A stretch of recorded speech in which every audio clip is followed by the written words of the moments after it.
Hello and welcome. This is Cheryl. Thank you so much for joining me today. In this video, I'm going to share some classic mouse cards using the new Say Cheese Classic Mouse Collection with Simple Stories and Spellbinders.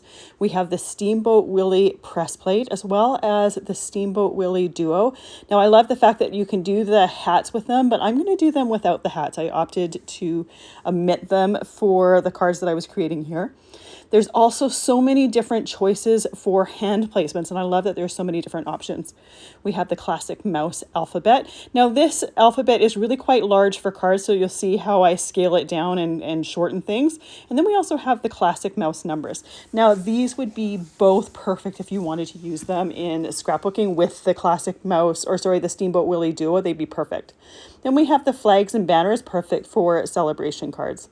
Now, typically when I do a video, I choose one color scheme, but for this one, I'm doing two different color scheme. That first card there, I'm using with the Steamboat Willie press plate. The second card here, I'm using this as a color palette for the rest of my cards.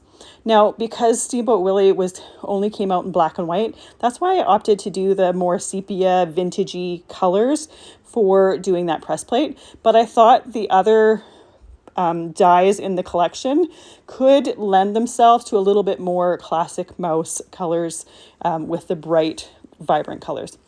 So the first thing I'm going to do is do the Steamboat Willie press plate. I want to watercolor him, and I'm using some Arches watercolor cardstock. Typically I use distress watercolor paper because I really like the fact that it's nice and bright white, but because this cartoon is more vintagey and because I'm using more of a vintage color palette with it, I figured the Arches would be perfect with its off-white color, perfect background. So I am stamping or pressing and embossing the image so that we have the gloss from the black embossing powder. So I used my embossing powder tool on the watercolor cardstock. Then I inked my plates up with VersaMark ink. And there is that musical notes one that you can do it on a separate piece and you can actually die cut it. You could do it multiple times if you wanted it to or wanted to. I opted to use it on the background of this just to leave it as one individual image without having any die cut pieces on there. Then I added my black embossing powder, put the excess back into the container, and I'm using my embossing tool to melt that powder on the image. I often like to emboss images before I watercolor them because using embossing powder creates a little bit of a ridge, makes it a little bit easier. So if you're using multiple colors, they don't tend to bleed into each other as much as long as you're a little bit careful because of that ridge from the embossing.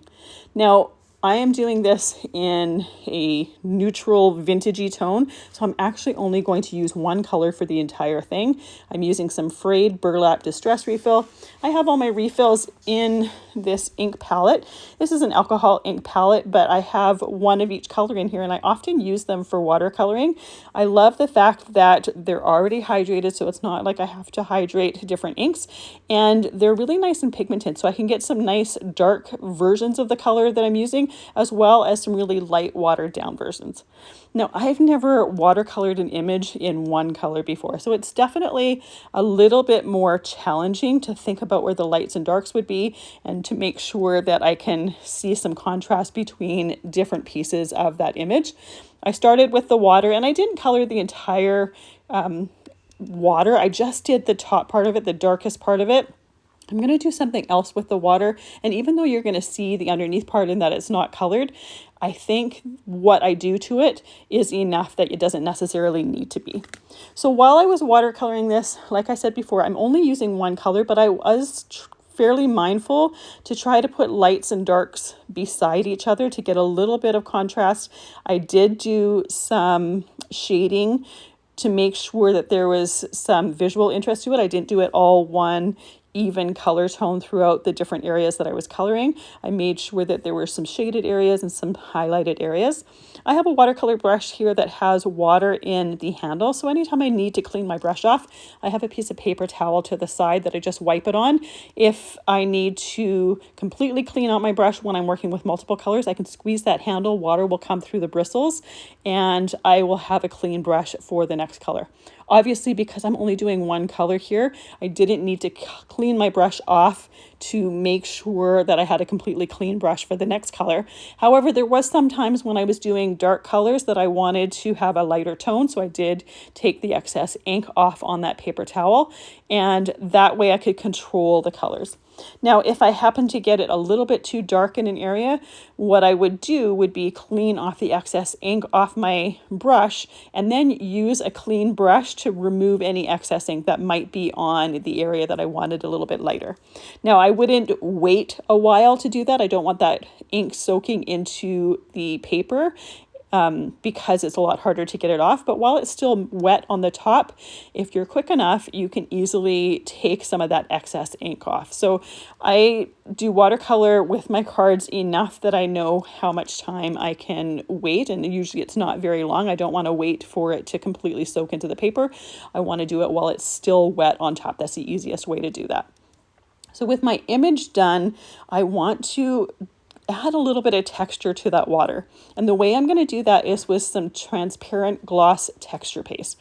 So this is going to dry completely clear. So I'm going to be able to see all of the color that's underneath there, but it's going to add some texture. It's not going to add any color to it because it's completely transparent. It's just going to add some texture and some gloss to that water. And I thought it was, because we have an image here that is monotone with the vintagey vibe to it, I thought it was a way to add some different interest. I always love texture and different textures in my cards. I think it makes them a little bit more unique and more interesting, especially because most of the the store-bought ones that you buy don't really have a lot of texture to them. They're fairly plain, glossy, and other than an image, they don't, you may have a little bit of glitter here, but not a whole lot of different textures. So this was just a way to add something interesting to the card. While that paste was still wet, I have some transparent microfine glitter here. I thought it would be nice to add a little tiny bit of sparkle to the top part of those waves and just a tiny little bit to the water. Again, just to add a little bit of texture, not to add any color to it.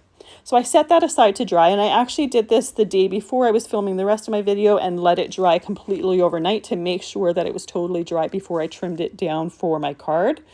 While waiting for that to dry, I stamped and embossed my sentiment for this card. So I'm using the Cruisin by stamp and die set. It has a bunch of different sentiments. This is with the classic card collection. I did a video on it, I want to say like a month, maybe a month and a half ago. But it just had some perfect sentiments for this collection. So this sentiment here says, have a classic day. And I thought for someone that loved Steamboat Willie and you say grew up with it and knows that it's a classic, it was just the perfect sentiment for that. There is dies to cut that out, but they were a little bit bigger than what I wanted. So I took my guillotine trimmer and trimmed it out by hand. When I'm doing small sentiments like this, I use the edge of my ruler to try to make it as even as possible with my sentiment. I also look to the edge of the metal ruler below my blade to see if my sentiment is straight. And I often have it correct. Sometimes if I want a little bit wider borders, I will do it a little bit larger than I really want it. And I will just trim little bits off just to kind of shave it off until I get it exactly how I want. For this particular sentiment, I wanted to have a black shadow with it because for my card, I'm going to have a black shadow around my image. So I took a scrap piece of black cardstock, glued that sentiment onto there, and then trimmed it down with the guillotine trimmer to make sure that I had a nice even border all around it. And once again, using the edge of my clear ruler as well as the edge of the metal ruler below to make sure that it's nice and straight. So I can set that to the side. Again, I waited till the next morning to finish my card because I wanted to make sure it was completely dry. And you can see how that transparent gloss texture paste went completely transparent. It just adds texture and gloss. It didn't add any color or anything to it. So my image piece was trimmed down to 4 inches by 5 1/4 inches. So I took 1/8 of an inch off of each corner or each edge. And my black piece here, this is just Raven cardstock from Spellbinders. It is trimmed to 4 1/8 by 5 3/8. So I have a really thin border around this image, but it's just enough to frame it. So I glued that to my card base. I'm using some Barely Art glue and a fine line bottle to glue everything down. And I use my large acrylic block just to hold everything nice and flat. It frees up my hands to work on other things. I use this block for a lot of things. I have a second one that is a little bit larger, but I tend to use this one because it's just the right size for the front of a card. So here is the finished card. The hardest part to this was waiting for that texture paste to dry, but I think it really adds a lot of interest to it because of the different textures. For my next card, I'm using that Steamboat Willie Duo with the Classic Mouse Alpha. Now I'm actually only using the Mickey part of the Duo. And for my Alpha, I have it actually die cut out of 2 different colors of cardstock. I have Poppy here as well as Tuscan, and I'm using the Tuscan for the shadow and the Poppy in the front. Both of these colors are in some of the different areas of Mickey, so it ties in with them, and they're just kind of classic colors for Mickey Mouse. So I thought it was a great way to tie that all in together. Now, again, these letters are really quite large when it comes to card making. So you'd either have to make a fairly large card or you have to shorten things. For this particular one, I'm just doing For You, just something very, very simple, because I'm going to have Mickey Mouse holding a bouquet of flowers, and I thought the For You worked perfectly with that. For the shadows, as I'm gluing them together, I'm making sure that there's an even amount below and to the right side so that when I have it all together on the front of my card, they look right all together. The pieces of the mouse are really, really easy to put together. It really, it's fairly intuitive. When you die cut with Spellbinders die cuts, they often put an impression below where a layer is supposed to go, so you know exactly where to put it. So I have the black pieces die cut out of Raven cardstock, the red pieces out of Poppy. Tuscan is what was used for the shoes of Mickey there, and then I have Rainforest for the flower stems. The face of Mickey Mouse is done out of chiffon cardstock. So there's not a ton of colors used in these cards, and I do the same color palette for all the rest of the cards in this video, but they just kind of scream Mickey to me. So as I'm gluing these together, once again, I'm using that Barely Art glue. I love it, especially for adding or doing layered die cut pieces, because it gives you that wiggle room to move and shimmy things in place.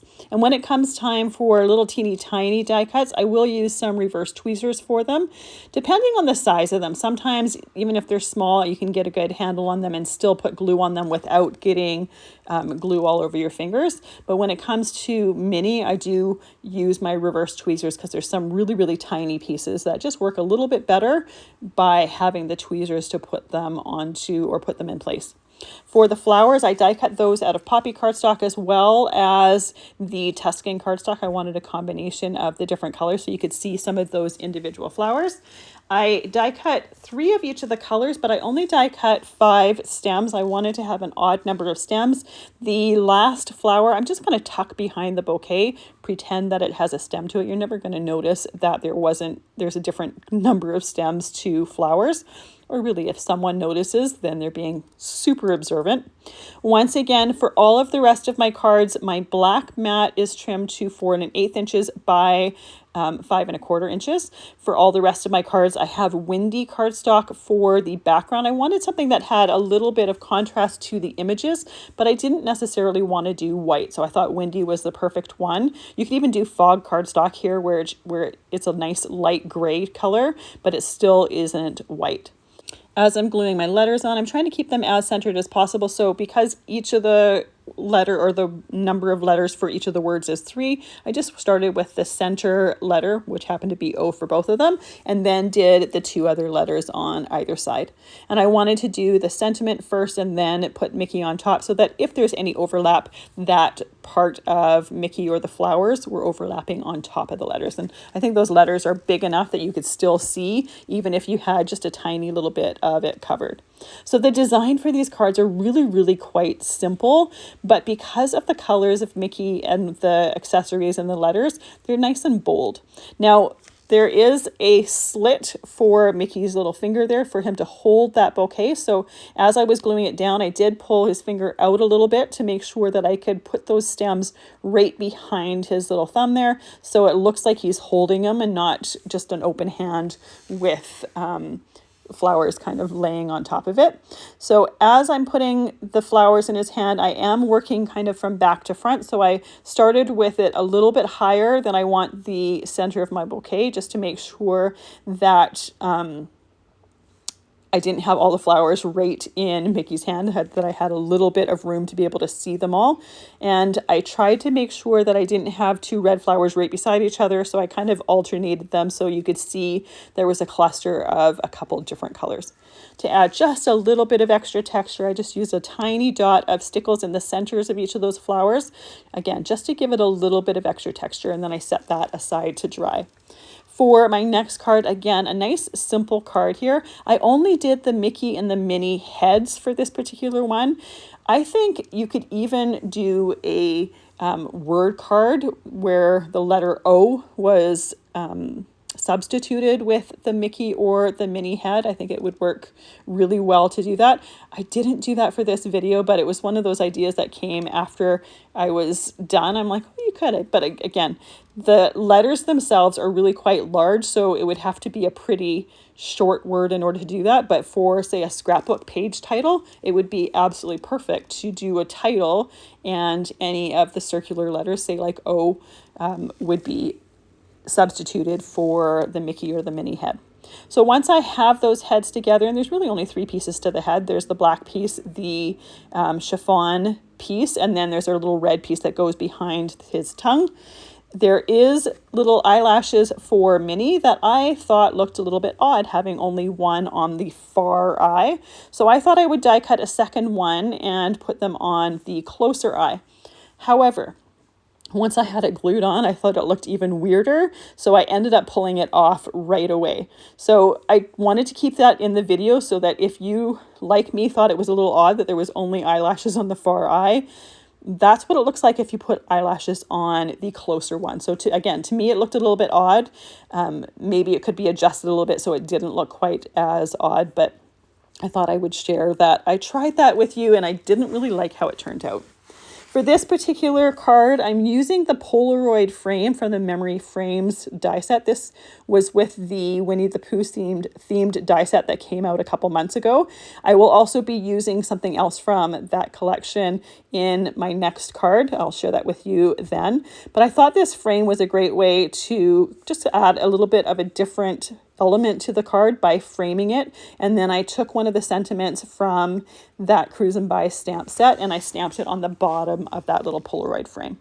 Again, the layers to the background of my card are the same for the rest of these. So that black piece is 4 1/8 by 5 3/8. My windy piece here is 4 inches by 5 1/4 inches. And then I can add the different elements to the front of the card. So the first thing I'm going to put down is that Polaroid frame there, and I die cut that out of poppy cardstock. I wanted something nice and bright and vibrant. And then I'm adding the Mickey and the Minnie heads. Now I opted to only do the heads, but after seeing them on that frame, I also think it would look great having the bodies on them, but having the bodies themselves tuck into behind the frame. I left it like this because that's how I had originally envisioned it, but I think you could easily alter it to have the bodies to it, especially with Mickey on the left. I thought that it looked a little bit, it would look a little bit more complete if he had his body to him. But again, that was the original way that I had thought about it, so I thought I'd just leave it as that. For the next card, I'm using the Minnie from the Steamboat Willie Duo die set. Here is where I'm adding another element from the previous Winnie the Pooh collection. So I have that balloon there, and that is from the Pooh and Piglet die set. I thought it would be fun to do a birthday card where Minnie was holding a balloon. So for this particular one, the sentiment technically would be happy birthday to you, but because these words or this alphabet is really large, I just did HBD, and then for the bottom of the card I have to you and then an exclamation point. Once again, I'm putting Minnie together and she's really easy to put together. It's hard to see on the video, or you can't see it at all in the video, but there is impressions where all of those different pieces go. So it's really easy to know where all of the tiny little bits go. This particular die set has it's done so that it looks like all of the pieces are outlined. So you see a little bit of that black background all the way around. So again, it looks like a cartoon that has that black outline to it, but right inside there's just little lines of an impression showing you exactly where all the pieces go. So there's very little guesswork to it. And again, the fact that there are so many different options for the arm was really, really thoughtful and a really great option to have. So you can have them with the arms down like this, like I'm putting Minnie, or you could have the arms up like I had Mickey with the flowers. Again, I love the fact that there are so many different options there. So with Minnie and the balloon drying, I'm going to do my letters here. Now this one, I also did the shadow for it. So I did the poppy cardstock for my sentiment, and then I did raven for the shadow, so it has a black shadow to it. I wanted to do something a little bit different from the last one where I had the letters with the shadows, but I really love the look of the shadows with them, so I did both of them with those shadows because I just thought they looked great that way. And I like the fact that you can do it with or without, and either way they're going to look great. So as I've glued the pieces together, I just put it under my acrylic block just to make sure it's nice and flat and it's held together while it's drying. And the liquid glue doesn't take too long to start to grab, so it only needs to be under that acrylic block. So I want to say like maybe 5 seconds, maybe 10 seconds, really not a long time. It starts to grab fairly quickly, and I don't have to use a lot of glue for it. So this liquid glue actually goes a really, really long way. So once I have these pieces together, I'm ready to start assembling my card. I always love assembling all of my die cuts before I actually assemble my card. That way, if I make any changes or change my mind or think something's going to look better in a different place, I have those options to do it. Whereas if I were to assemble things together while on the back of the card, once I made that initial decision to put something somewhere, I'm stuck with it. So for the last card, I put my letters on first, and then I put the Mickey and then arranged his flowers. For this one, I want to put Minnie and the balloon down first because I want that balloon to go behind the HBD on the top of the card. It's quite a large element to the card, and I wanted to make sure to fit it all in and not have it off to the side and then cut off. So I wanted to put it on the card and have it behind the letter so you could still easily read the letters. So I put Minnie on first, putting her a tiny little bit towards the right so that I have room for that balloon, and then put the balloon with the string in her hand. And to add a little bit of extra texture, I'm going to add some stickles to the front of that balloon just to give it a little bit of a glitter element. Now you could also use glitter cardstock, that would work here as well. I'm using the stickles mainly because this way the yellow is exactly the right color to match the rest of my cards, as well as the fact that the stickles themselves are kind of an opalescent-y color. They're transparent, so you still see that cardstock, but I have a bunch of different colors that you see with that glitter. So I put a nice even layer over the top of it. Now, I intended to wait till it was completely dry before finishing my card off. This is 2 hours later. It's drier, but it's not completely dry. So I wanted to try to get my cards finished this particular day. I didn't want to wait till the next day to do it because I had extra people in the house. So I'm finishing the card off before those stickles are technically dry. So for the H, because stickles are glitter glue, I didn't have to add any more glue to the back of that H. I could just put it in those stickles because they were still fairly tacky, and it stuck in there nice and well. Then I put the to you at the bottom as well as the exclamation point, and then I can just let those dry to the side while I'm working on my last card. And I just love the difference in texture with having that stickles on the balloon. I think it just really adds a lot to it. Another alternative would be to use some glossy accents on the balloon. That would work as well. For the last card, I'm using the Flags and Banners die set, and I just really liked the uniqueness of these banners, and it just says the best day ever. I did them in the 3 different colors for the color palette that I was using in this video, and then I did black behind it so that the letters themselves were black. And I had all 3 colors to it. So these die sets are really, really easy to use. They have an outline for the outline of the banner. So that's what I did to die cut the black. And then the word parts just fit into the center of those die cuts. So it's really easy to get a perfect die cut that has the letters in it. I didn't actually even tape these in place. Sometimes when I have a little insert, if I'm worried about them moving or something while I'm creating with them, I will tape them in place to make sure that doesn't happen. For this one, I actually didn't even need to do that, and it worked out just perfectly.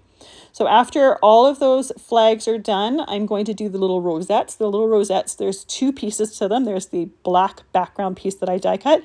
I did my backgrounds black to coordinate with my little flag banners, but you could easily do it like a two-tone, say a light yellow and a dark yellow, or a light red and a dark red, or same with the green. Again, I wanted it to coordinate with the flag, so I did black with the bright color, and I often love the look of black with a bright color. Now, the rosettes, actually, there's two different ones in the set. These ones have like a scallop edge to them, but there's also an option for ones that have more of a zigzag edge to them that you could do as well. So you can really pick and choose which one works best for the look that you want or the look that you prefer. Now, after getting all of those die cuts assembled, I'm ready to start assembling my card. So I put those back layers on first. When I lay my flags on there, I want to have a rosette per flag, but I want the rosette with the flag to be a different color. So I don't want to pair the green flag with the green rosette. So again, I always love to lay these things on top of my acrylic block so I can see exactly how it's going to look with my background. I know whether I'm going to like the look of it or not. And I can easily move it to the side and know where I had everything placed and know exactly where I want everything to go. So I'm going to start at the top of this because when I put the little sticks for the flags, I want to have the flags below it in front of the sticks. So as I'm working from the top of my card to the bottom of my card. This die set also has pieces for little ribbons on the sides of the flag. So what I'm doing with those is I am choosing whatever color I didn't have for the flag and the rosette. So that first flag there is green. I have the rosette that's red, and then I chose the little gold color for my ribbons. So that way, even with this second one here with the ribbons on top of the rosette and beside the flag, I know I can see it easily. It doesn't really matter. This is just a personal preference thing. And really, it would also work if you matched the little ribbons to the flag with the color of the flag. You'd still see it on top of the rosette that are behind the, well, I guess the middle one is the only one that I have those ribbons behind there. So this last flag here obviously is a lot smaller than the other one. So I wanted to make sure that I didn't have a stick that was going to go off my card. So I just used my detail scissors just to trim that down so that it was a better fit for it. Now you can see how I was more focused on the placement of my flags and my rosettes and not really how the sticks for those flags were going to land. So they're not really all kind of together in a cluster. So what I wanted to do was add another sentiment to the card.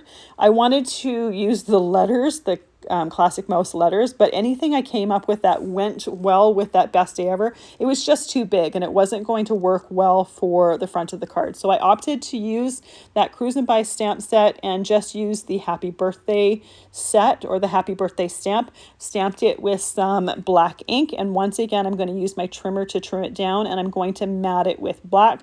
That way it's going to coordinate nicely with all those black accents that I have with the colors there.